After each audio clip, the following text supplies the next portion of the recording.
Eu vou iniciar a apresentação hoje e vou gravar, então sempre é um padrão aqui gravar.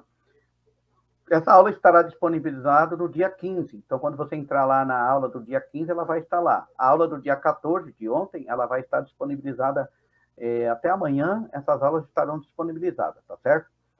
Hoje a gente pretende fazer uma apresentação de 30, 35 minutos e depois abrir para vocês tirarem alguma dúvida, tá certo? A gente vai projetar aqui, se caso a apresentação não movimentar, não passar de um slide para o outro, alguém me avise para que eu possa ver qual que é a falha. Então, é uma apresentação de slide como se eu estivesse na sala de aula e vocês estivessem lá sentados vendo a apresentação de slide, tá certo?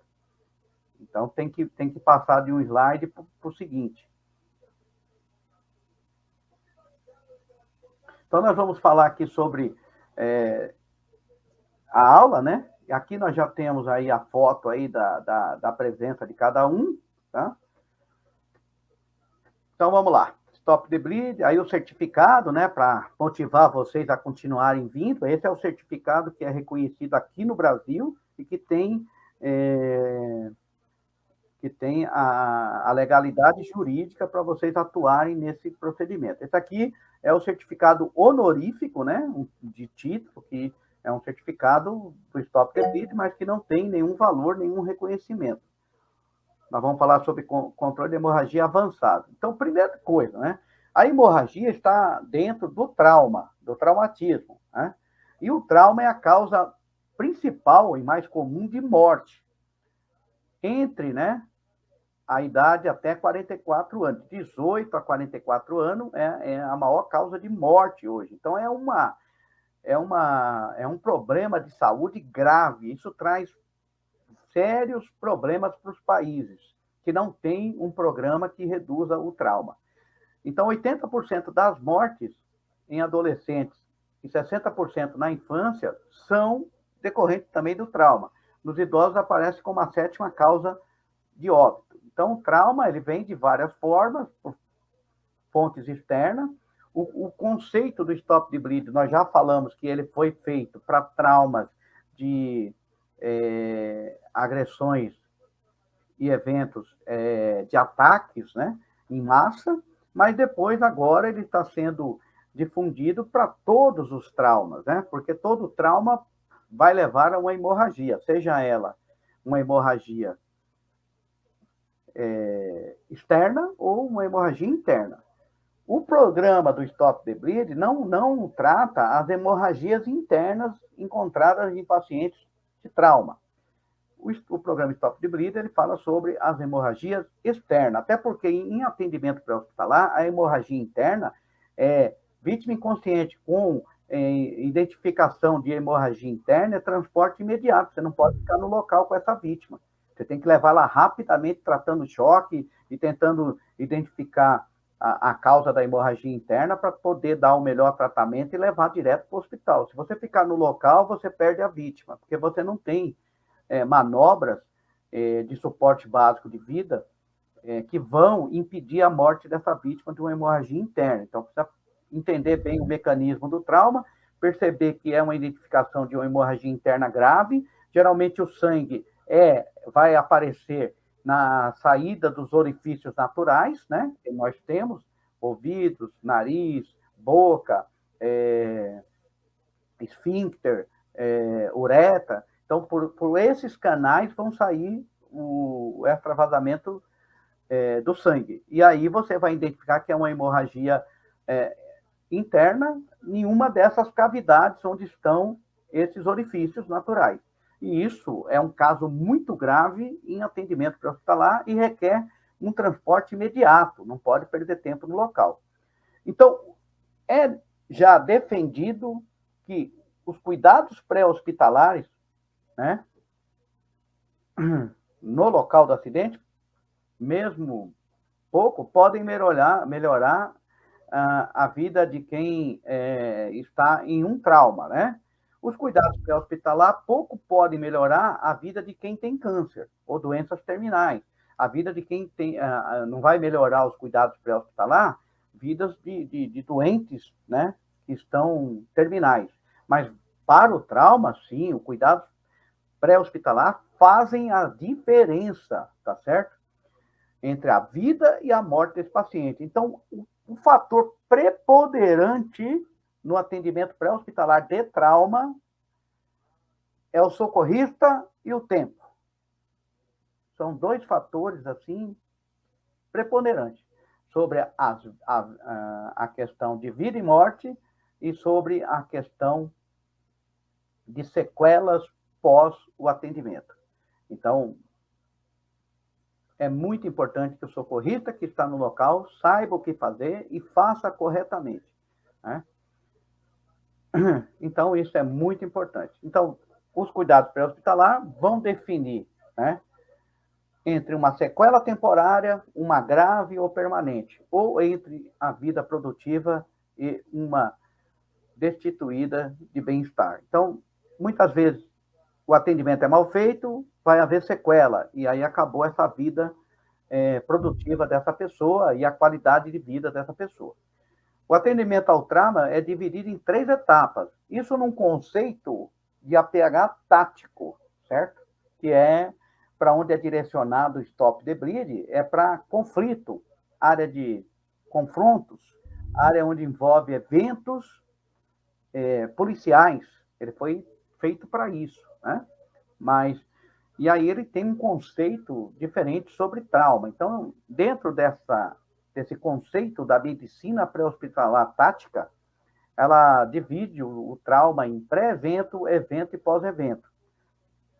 Então, quem presta o atendimento ao traumatismo tem responsabilidade nas 3 etapas.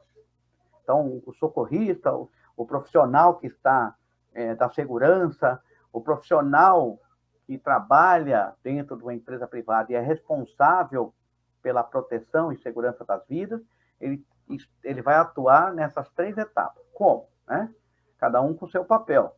Então, é sempre importante ressaltar que o trauma não é um acidente, embora frequentemente seja assim chamado. Ele não é acidente, né? Porque o acidente, a gente sempre leva em consideração que o acidente é uma coisa inevitável, que tudo foi feito para evitar, e o acidente ocorreu de maneira infortúnia, né? Mas o trauma não, né? Então, a maior parte dos traumas se enquadra na definição de um acontecimento desastroso por falta de cuidado, de prevenção. Você tem ali negligência, imprudência, imperícia, tudo ligado ao trauma. Então, ele não é um acidente. Um acidente é uma coisa infortúnia, uma coisa que acontece ao acaso. Então, o trauma não é acidente, é algo previsível. E ele pode ser prevenido. Ele divide em incidentes traumáticos intencionais e não intencionais. Então, assim, você pode ter culpa ou pode ter dolo num acidente com trauma, certo? Dolo é quando você tem a intenção de agredir e causar aquele danos. E não intencionais seria por culpa. Eu negligenciei, eu fui imperito, eu fui imprudente. Na fase pré-evento, envolve as circunstâncias que provocam a lesão traumática e os esforços nessa fase concentram essencialmente na prevenção do trauma. Então, nós, como bombeiro, socorrista, emergencista, profissional de segurança, ali da área privada, não vamos falar em força policial, áreas de segurança pública ou de saúde pública. Privado. Nós temos responsabilidade sobre a prevenção do trauma.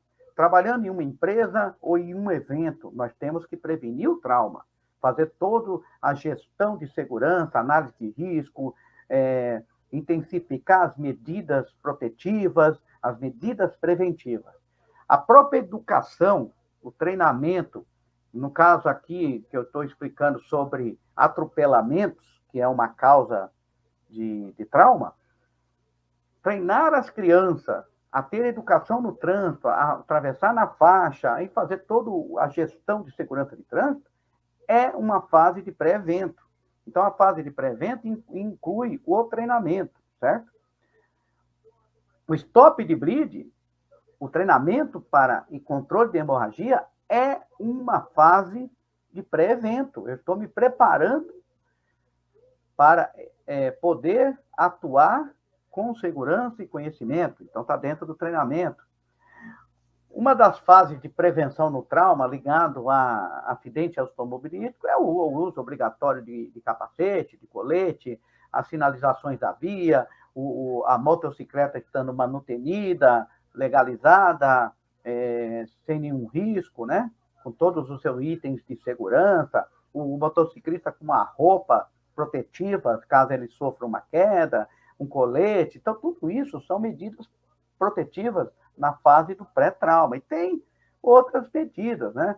Então, vamos supor, você ter medidas protetivas em escola que impeça que pessoas armadas entrem na escola e ataquem as crianças. Então, você tem lá controle de metais, né? De entrada de metais, muros, seguranças armadas, sei lá. Então, tudo isso são medidas protetivas que você visa evitar o trauma. Então, o trauma é evitável. Você consegue evitar câmeras, barreiras de acesso, tem tudo isso, né?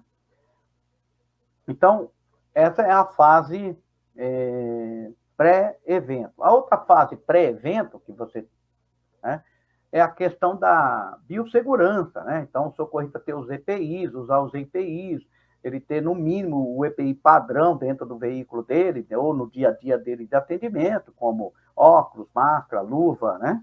O mínimo de proteção contra esses agentes biológicos que podem infectar. Então, aqui a gente vê um soldado lá no campo de batalha, colocando um torniquete e entrando em contato com o sangue do seu parceiro lá, né? Então, ele pode estar contaminando essa ferida, ou ele pode se contaminar com sangue. Bom, a biossegurança é um conjunto de medidas que visa prevenir, reduzir e eliminar os riscos que possam comprometer a saúde. Então, a biossegurança está no atendimento pré-hospitalar e está na fase pré-evento, né? É você preparar todo o ambiente dos equipamentos, das viaturas, limpar, deixar tudo pronto, com os EPIs adequados, né? No mínimo, o EPI de proteção é máscara, óculos de proteção, avental e luva, para uma ocorrência de hemorragia. Então, os riscos de contaminação são diversos. Isso está dentro da fase pré-evento, que é a preparação dos profissionais. Então, você tem os riscos biológicos gerais, né? E aí você tem as doenças infecto-contagiosas, o próprio socorrista podem contaminar o paciente. Então, o socorrista também tem que estar protegido com luvas, porque ele pode contaminar. Ele tem que estar com máscara para não passar Covid para o paciente. Muitas vezes ele tem Covid e não sabe, ele tem tuberculose e não sabe.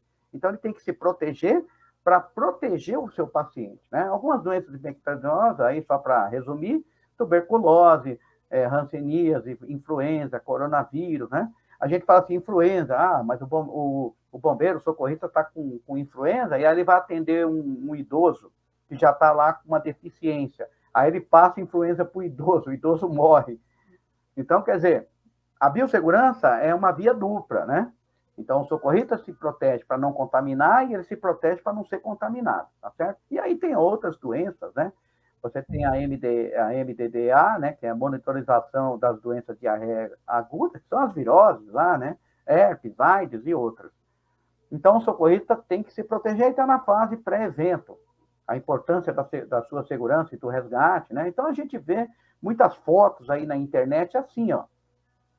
A pessoa sem máscara, sem óculos, então ela está ou jogando ar para a vítima, né? O ar expirado dela, e ela pode ter alguma contaminante ou não, né? Então, a maioria dos casos é assim, sem luva, né? As fotos que a gente pega na internet são fotos sem luva. A gente não sabe se é um treinamento ou se é um atendimento, certo? Aí aqui, ó, um contato sem EPI.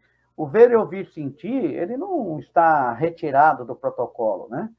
Você pode fazer, mas você sabe muito bem que hoje, em alguns países, quando eles vão atender uma vítima num caso clínico, principalmente, ele coloca uma máscara de proteção na vítima e uma no socorrista. Então, os socorristas estão indo atender, porque o Covid abriu, né, sinalizou um alerta de que socorristas estavam tendo contato com secreções, com ar expirado da vítima, e que isso poderia trazer contaminação para o socorrista, e o próprio socorrista estava expirando, quer dizer, expirando ar na face da vítima. Aqui, ó, a pessoa está respirando, ela está jogando Covid, jogando outros vírus e bactérias pelo ar que ele exala no ouvido do socorrista e também na sua boca, na área que ele respira.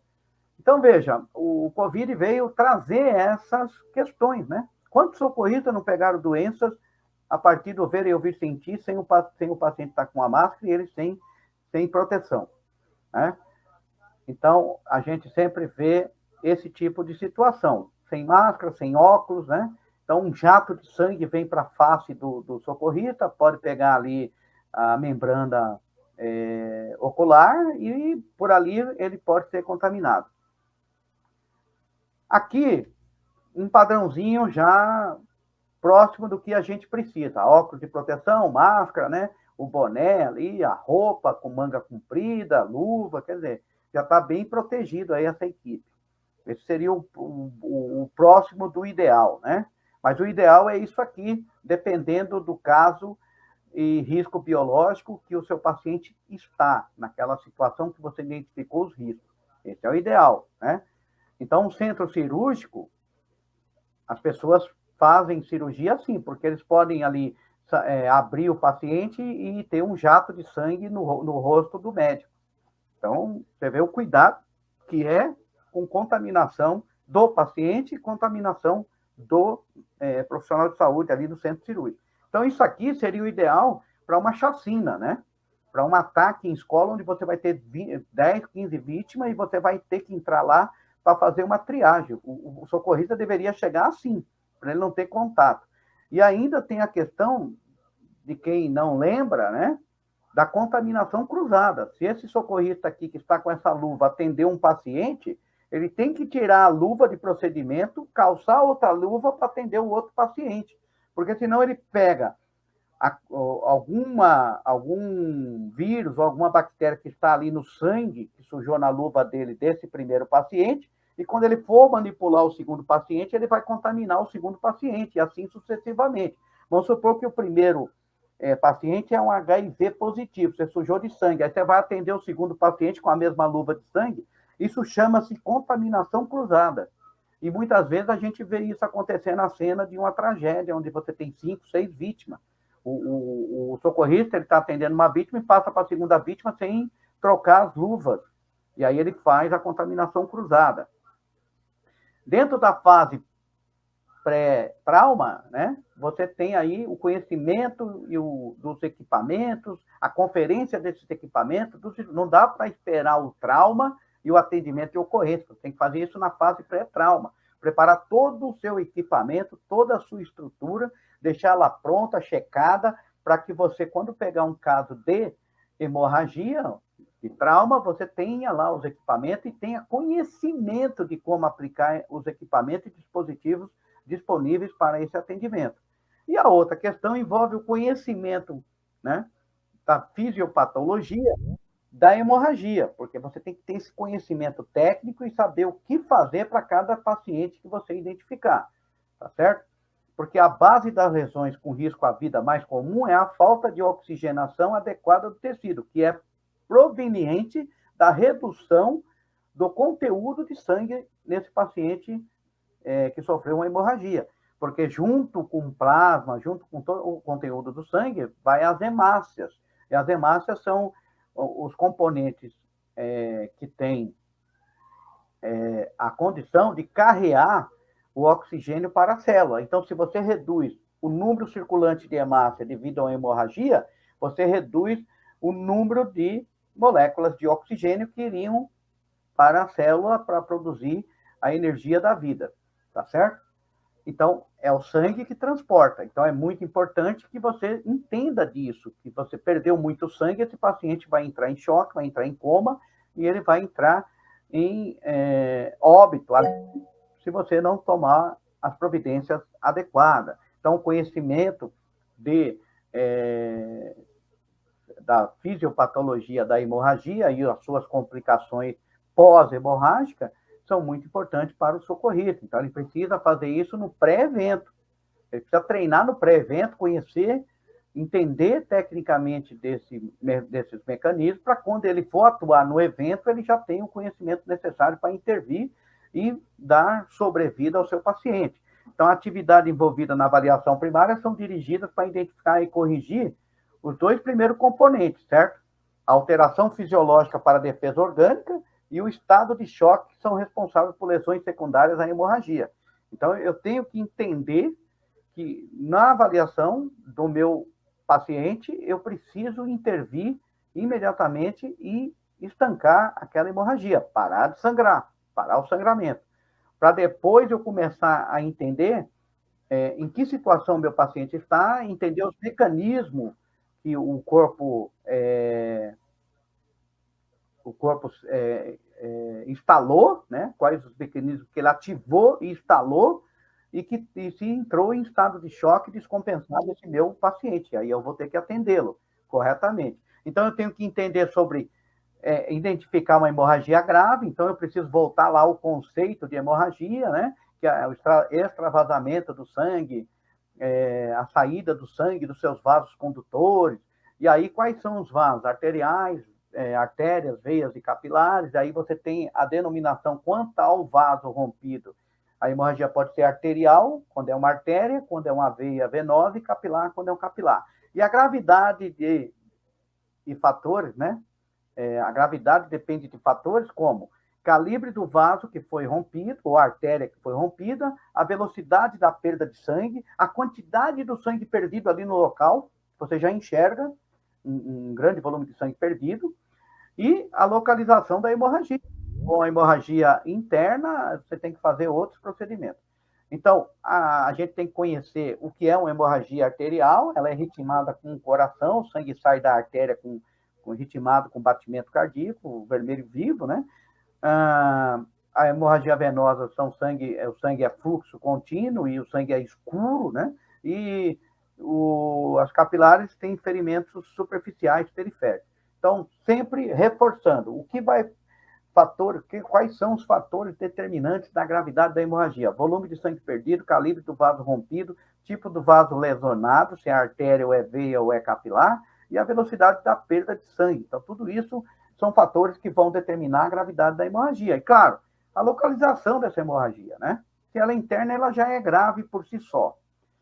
A hemorragia externa geralmente é visível, porque extravasa o sangue por meio, você consegue visualizar a saída do sangue.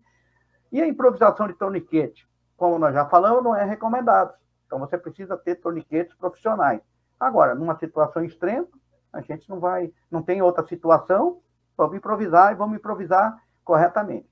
Agora, na fase do evento, que é o momento onde o trauma é real, as ações realizadas nessa fase podem influenciar o resultado final da fase de evento, né? Então,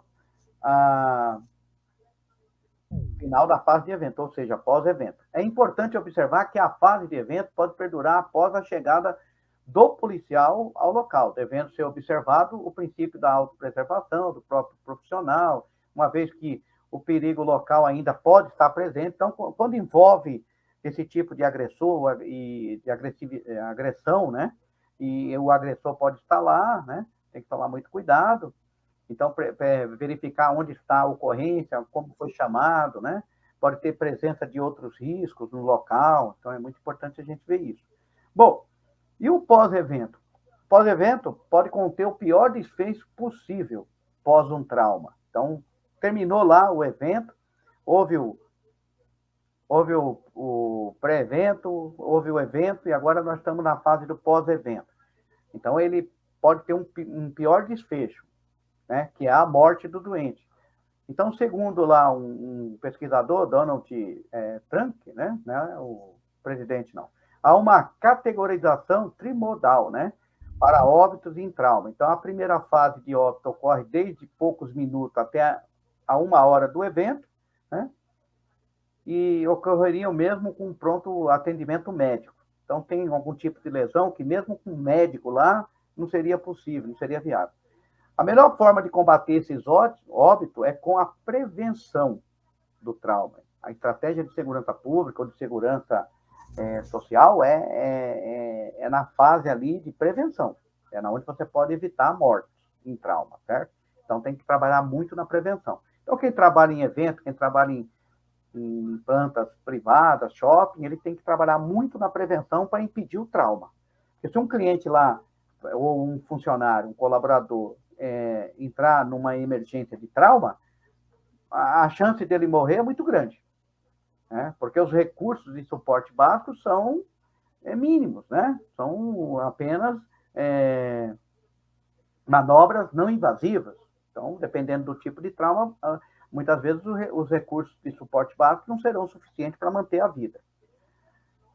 Então, geralmente, a segunda fase das mortes são decorrentes do trauma nas primeiras horas após o incidente. Esses óbitos podem ser prevenidos com um bom atendimento pré-hospitalar. Então, assim, houve a primeira fase, que a pessoa morreria mesmo com atendimento lá de primeiro socorro, que foi uma lesão muito grave, uma ruptura de uma carótida, a pessoa morre em 2, 3 minutos, né? Se não tiver alguém próximo para parar esse sangramento imediatamente, ali em 2 minutos. Pouco provável que terá um socorrista habilitado nesse momento desse trauma. Agora, uma ocorrência com uma ruptura de uma artéria não tão importante, vai levar horas para essa pessoa morrer. Então, a intervenção de um socorrista treinado com torniquete ou com outros métodos de hemostasia vão ser suficientes para levar ele até o centro hospitalar e ser salvo. Mas a maioria dos casos hoje, a pessoa se corta e a pessoa leva ele enrolado com um pano sem ter certeza que o sangue realmente foi estancado e sem os cuidados de pré-hospitalar que são necessários durante o transporte, essa pessoa morre, certo? Mesmo chegando em meia hora no hospital, 30, 40 minutos. A terceira fase ocorre desde alguns dias até as várias semanas após trauma. E geralmente ocorre por falência de múltipla de órgãos. Isso aqui é aquilo que nós falamos. Ele foi acidentado, foi agredido e sofreu um trauma, sangrou ali um volume de 2 litros e meio, chegou o socorrista depois de meia hora, que o SAMU chega depois de meia hora, faz todo o procedimento, mas o organismo da pessoa já entrou em estado de choque, já estava colapsado e leva para o hospital. O hospital vai corrigir esse volume de sangue, vai corrigir a questão do sangramento com os procedimentos cirúrgicos, mas o paciente ficou 30, 40, 50 minutos chocado.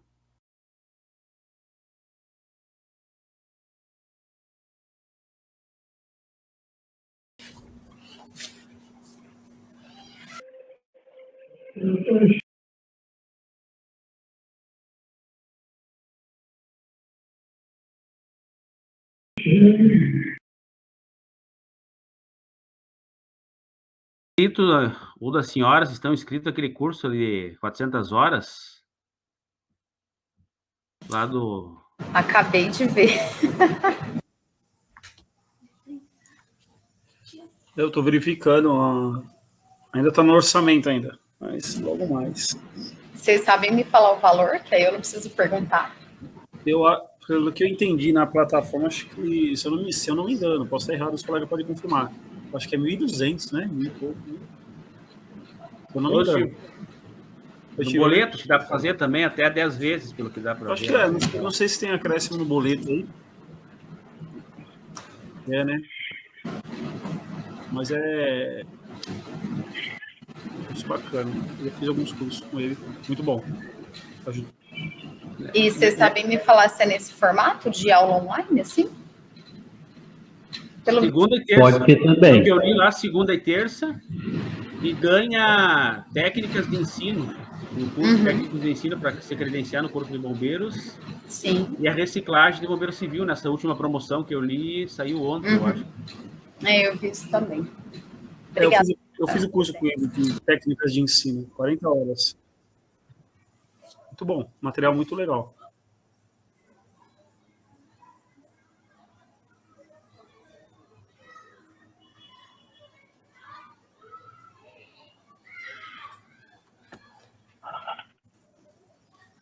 Vamos esperar até as 9, né? E o técnico e os guri ali que são mais da área de bombeiros. Não pode sair da sala, hein? O técnico de prevenção e combate a incêndio, e os guri aí também. Então, o PEC é um leque ou alguém já é técnico de prevenção e combate a incêndio aí?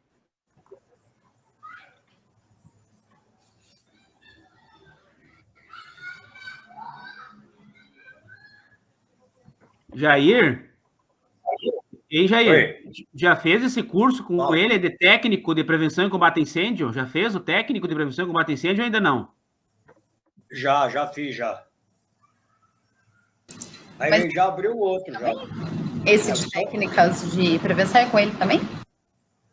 Isso, instrutor de bombeiro, técnico, técnico em combate contra incêndio, EPR, EPI, extintor, EPR, EPI, combate contra APH. Eu já tenho esses cursos com ele, já. E vocês se credenciaram na corporação com esses certificados? Chegou a credenciar, não? Todos estão credenciados. Bom saber. Eu faço reciclagem com ele também. Todos os cursos que eu já fiz com ele, eu faço novamente. O bem técnico... interessante. Ele é bem técnico na forma dele se expressar, que nem agora, para mim, várias novidades e terminologia das palavras que ele menciona, né? Que, na verdade, a gente não tem esse acesso. Por quê? No nosso dia a dia, é esporádico você fazer algum tipo de atividade que requer uma qualidade a mais num pré-atendimento ou na avaliação primária, secundária, até chegar o socorro avançado. Porque eu, até então, eu trabalhei muito em evento. E o evento é esporádico. Tem local que você vai, que te dão um suporte, que você dá para fazer número, graças a Deus. O salário mais muito bem pago quando você não precisa usar aquilo que você aprendeu e para ser usado numa emergência. Então, esse aí é o melhor que tem. Mas, no aprendizado, aquele que você fala, não vou, que ali só tem tranqueira, só tem QRU, só tem novidade, é nesse que você aprende. É nesse que você cresce. Porque quando te dão todos o suporte necessário, básico, você ter um dia tranquilo, um trabalho sossegado, você cria expectativas positivas e está querendo aprender cada vez mais e no momento que mais precisa. E nada melhor que uma reciclagem, uma pesquisa na internet, um conteúdo aqui e ali, você vai crescendo profissionalmente. E isso é bom, que você troca ideia, você troca conhecimento, você troca possibilidades de uma experiência própria. Eu tive uma experiência negativa com o atendimento e marcou bastante, sabe? Marcou porque eu perdi um colega jogando bola, ele entrou em PCR, eu não consegui trazer ele de volta.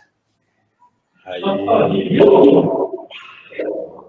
o bombeiro chegou e depois eu tomei ciência que o rapaz já vinha no processo de taquicardia, ele já vinha no processo não muito satisfatório a nível cardíaco, né?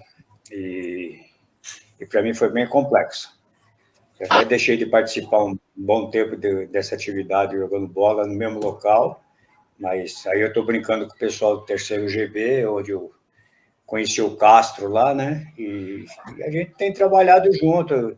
Eu tenho sugado dele bastante conhecimento, tá? Faça a pergunta da melhor maneira possível. Mesmo que você ache assim, não vou fazer essa pergunta, que essa é a pergunta de pessoas mais capacitadas que nem eu. Não. É nesse momento que você tira as suas dúvidas, nesse momento que você aprende. Que a pergunta que você não fizer hoje, porque acha que é uma pergunta equivocada, ela vai te fazer falta lá na frente. Aí você pulou um estágio do seu aprendizado. Não permita que a dúvida permaneça. Então, mesmo que você procura na internet, o material didático que você tem, cada um se expressa de uma maneira. E o Castro, mais de 30 anos de corporação, ele tem muita experiência lúdica, ele presenciou, então a capacidade dele se expressar, ele é uma pessoa super técnica, você tem que acompanhar ele no raciocínio dele, mas ele consegue, num bate-papo informal, passar para você da melhor maneira possível. Então, se eu puder tirar dele de conhecimento, ele tira. Ele não é uma pessoa que tem plenas informações. Para ele, quanto mais alguém souber, para ele melhor é. Então, não se curve diante de uma pergunta que você acredita que pode ser equivocada. Não, não é. Se você tem dúvida, pergunta. Ele vai te esclarecer da melhor maneira possível. Se você perguntar para ele tecnicamente falando, ele vai te responder tecnicamente falando. Mas se você fizer uma pergunta num bate-papo informal, como é que acontece isso? O que eu faço nessas situações? Nessas situações, eu vou fazer as perguntas. Num trauma de alta complexidade, devido ao momento, à circunstância que eu vivo, e eu me deparo com uma situação não muito favorável para mim, como me devo proceder? Eu vou falar, mediante essa circunstância, sem dúvida, você vai ter que ter todos os EPI, todos os EPR, de tal maneira para ser usado assim, que vai falar com você tecnicamente. Você fala, e aí, tenente, como é que eu faço esse bagulho? Ele fala só, esse bagulho é feito desse jeito. Sabe? Então, é o teor da pergunta vai ser o teor da resposta. Então, a gente se trombava chutando, eu bati muito nele jogando bola, certo? Ele falava que um dia ia fazer a vingança do Chico Mineiro para cima de mim. Mas, até hoje, estou esperando. Mas é uma pessoa muito capacitada, inteligente, técnica, e ele cobra sutilmente pela própria evolução de quem está aprendendo. Porque um procedimento não satisfatório requer uma consequência também desagradável. Então, que você faça o seu melhor, da melhor maneira possível. Se você não tiver nada que fazer, que faça com excelência. Mas faça. Já é o que você pode fazer.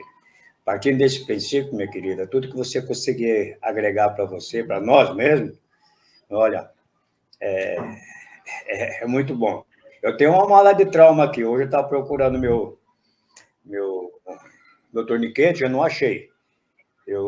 Quando eu comprei ela, eu falei, senhor, que nunca eu venha usar. Porque quando a gente usa esse tipo de material, a gente está no pior momento de alguém. Eu tive a necessidade de usar 3 vezes a minha mala de trauma. Na rua, eu parar o meu carro, ir lá e fazer o procedimento. E 2 vezes veio o bombeiro, uma vez veio o SAMU. O pessoal do bombeiro me abraçou no bom sentido, certo?